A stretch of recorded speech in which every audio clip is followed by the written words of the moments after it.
In this video, I'll walk through a few select problems to help you review a little bit more about graphing. So the first problem gives you a subset, all xy values such that x is greater than 0 and y is not equal to 0.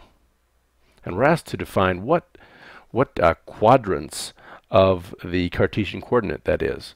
Well, let's look at this.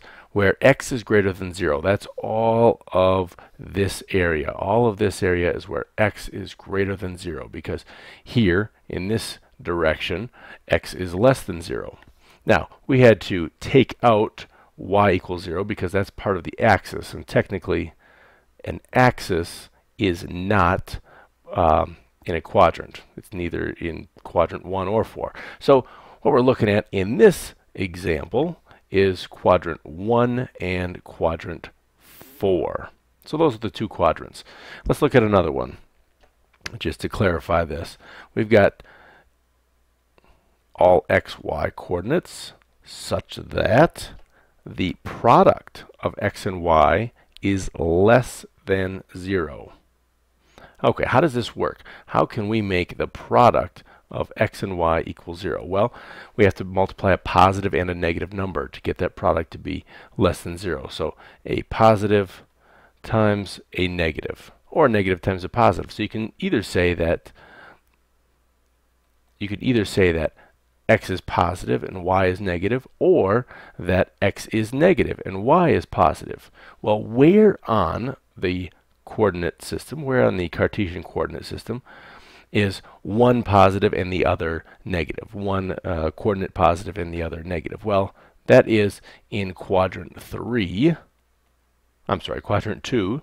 and on quadrant 4. That is where you have one of the coordinates is positive and the other one is negative.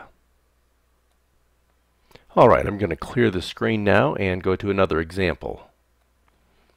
The next example gives this. We have f of x equals x to the third. And that is this graph. This is drawn very roughly, but it looks like that a little bit.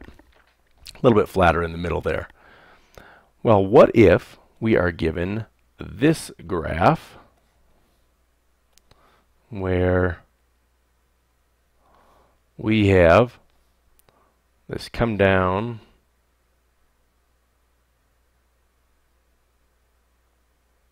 like that. And again, this should be flatter, but what I'm trying to drive home here is where this is crossing the x-axis.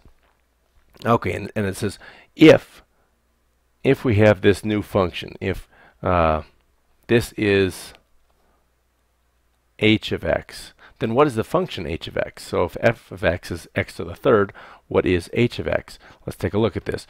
What's happening here is this original function was shifted to the left 3 units. So we know that h of x is going to be f of x plus or minus 3. It's going to be plus 3. A little counterintuitive, but that is, if it shifts to the left, that means we are adding to the x value inside these parentheses. What else happened? This is flipped around or reflected about the x-axis. So we're going to take this, right? This is upside down of what we have in blue here. So we're going to take this and put a negative sign in front of that.